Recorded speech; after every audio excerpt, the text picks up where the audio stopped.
From high atop Healthcare Hill in Central Maryland, this is BSN Headline News. Today's top story is Serve Those Who Are Vulnerable. One of Bon Secours' strategic quality plan's goals is serve those who are vulnerable. Now, this should be no surprise to anyone who knows Bon Secours. In many ways, serving those who are vulnerable goes all the way back to our origins of the sisters going into the homes of the sick and dying to provide that good help we are known for today. And make no mistake, serving those who are vulnerable is good help to those in need. Here's how we describe serve those who are vulnerable. We recognize by our Catholic identity that the struggle for a more humane world is not an option, but an integral part of spreading the gospel. Thus, we commit to serve those who are vulnerable in many ways, addressing health disparities, sustaining global ministries, healing the environment, and working to end violence and oppression. We had a chance to sit down with some of our leaders to talk a little bit about this idea of serving those who are vulnerable. Let's listen in.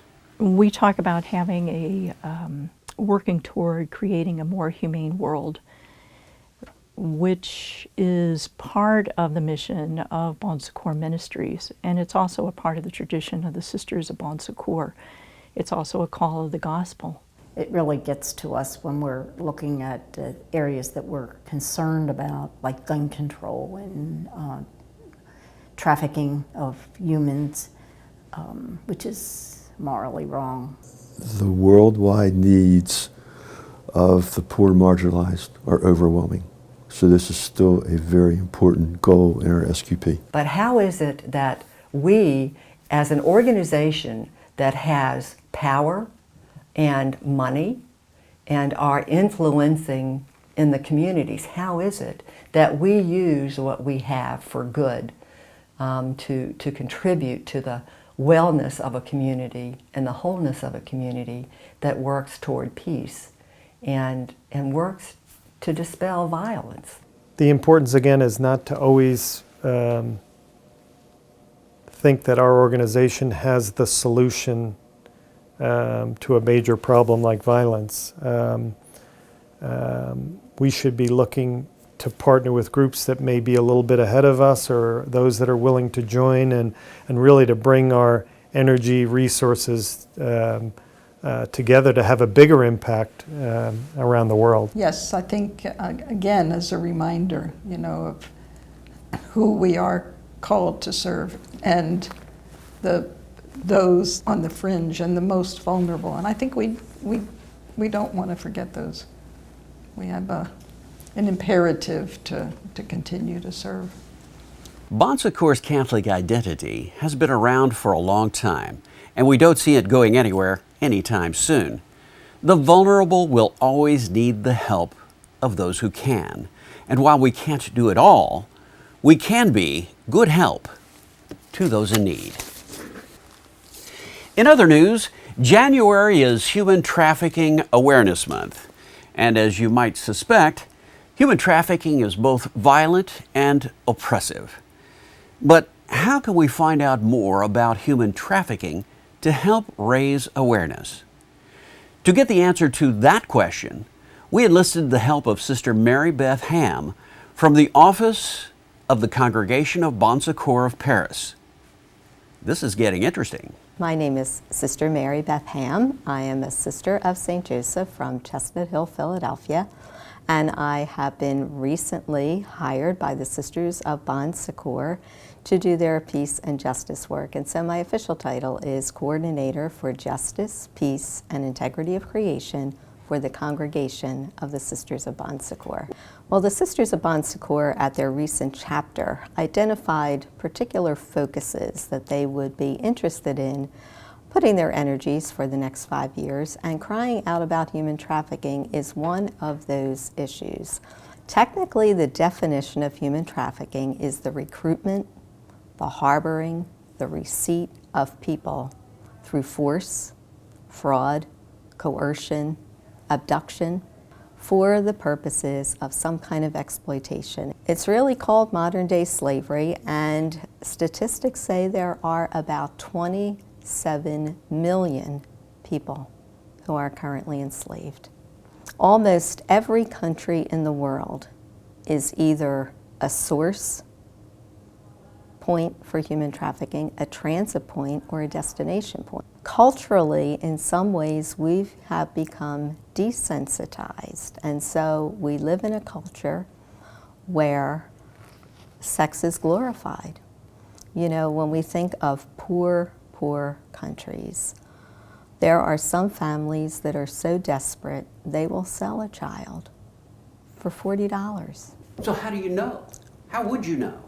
Well, that's a very good question. You really need to be a conscientious consumer. So one of the things that's really a recommendation to do is when you're shopping, take the time sometime to go to the manager and say, do you know where this cotton came from in these linens in your bedding department? Do you know where it came from? And anybody can do that. You can go onto Polaris Project, which is a wonderful website and organization that is working to raise awareness of human trafficking and do something about it, and sign on to a letter there too. So it's one way of being an advocate and saying, well, what can I do? Because I don't know when I go into Bose or any other store where that garment actually came from. I don't know. January is Human Trafficking Awareness Month. But human trafficking takes place all year long. Now, one of the elements of awareness is to get people thinking about what they can do and how we can help. Give that some thought, and remember, just because you don't hear it or see it doesn't mean it's not happening. Finally, Recognition Day. What is Recognition Day?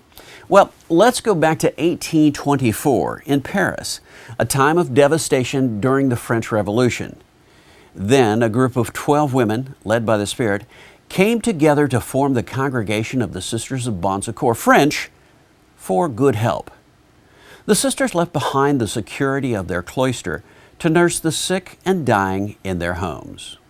Their purpose then, as now, is to bring the gospel message that there is a God who loves us.